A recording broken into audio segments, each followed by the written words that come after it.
Hey everyone, and welcome back to Collision Course. I'm Fabian, I'm Vivi. I'm Victoria. I'm Kelly. and today we're talking about the Behringer Crater in Arizona and honestly how terrifying asteroid impacts actually are. Most people think asteroid impacts are only dinosaur level extinction events, but even smaller impacts can cause huge destructions. So, around 50,000 years ago, an iron asteroid about 30 to 50 meters wide slammed into northern America. Before impact, the asteroid traveled in orbit around the sun in circular motion, but over time, its orbit became more elliptical. Yeah, I would like to add to that. Its high eccentricity was, and also its semi-major, eventually caused the asteroid's path to intersect with Earth's orbit. And once the Earth's gravitational field in the asteroid accelerated to around 12 to 20 kilometers per second, which is crazy. As the asteroid moved closer to Earth's gravitational potential energy changed into kinetic energy, increasing its speed before impact. And once it entered the Earth's atmosphere, it officially became a meteor. Because velocity directly affects kinetic energy, the collision released an insane amount of force and formed a crater nearly a mile wide. Shockwaves flattened, trees debris spread across the desert, and nearby plants and animals were basically totally wiped out. That's crazy. To prevent impacts like this in the future, NASA is developing systems like the NEO Surveyor mission. It's basically a giant infrared space telescope or satellite designed to detect dangerous asteroids before they can reach Earth. What makes it important is that it can detect darker asteroids that regular telescopes sometimes miss. And honestly, early detection is one of the biggest parts of planetary defense because the earlier scientists find an asteroid, the more time they have to respond. One of the coolest planetary defense projects so far is probably NASA's DART mission. Yeah.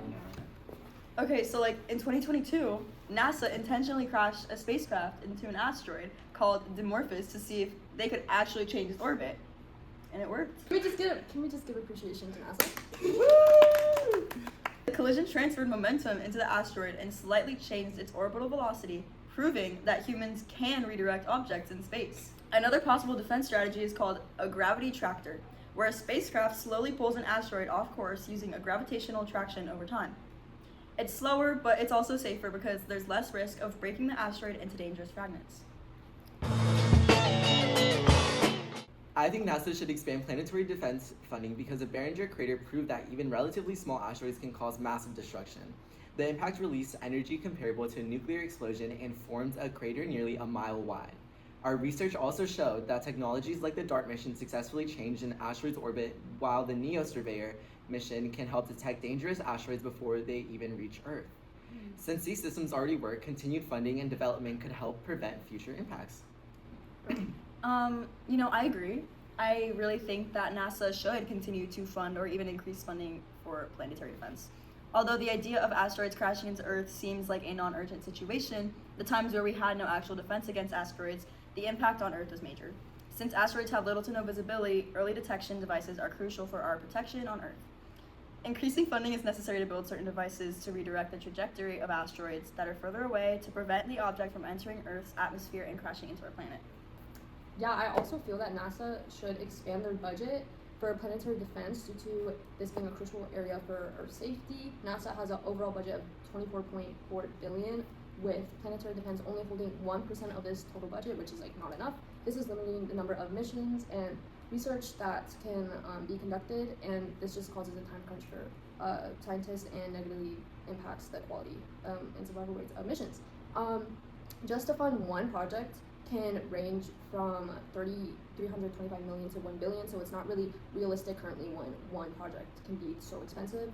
NASA also finds new asteroids every other week with a still unknown gap of possible threats, so new tech is always needed. Like the NEO Surveyor benefits us by detecting possible threats in space, like asteroids, rocks, so this is really important. I agree, and I believe that we should expand NASA's planetary defense budget to 5% of its total funding. Consider the Behringer Crater in Arizona, a kilometer-wide impact site created by an asteroid measuring only about 50 meters across. The cause of so much destruction lies in kinetic energy. Because comets travel at velocities of 15 to 30 kilometers per second, the velocity is squared upon impact, allowing even a relatively small object to release catastrophic energy.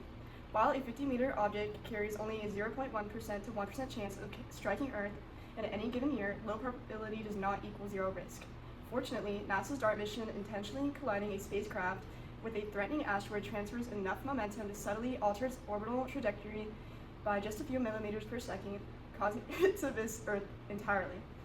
To effectively track, calculate, and intercept these threats, we must treat planetary defense as a funding priority, ensuring we have the resources to stop a disaster before it occurs. And that wraps up today's episode of Collision Course. Thanks for tuning in, and we'll catch you guys on the next one.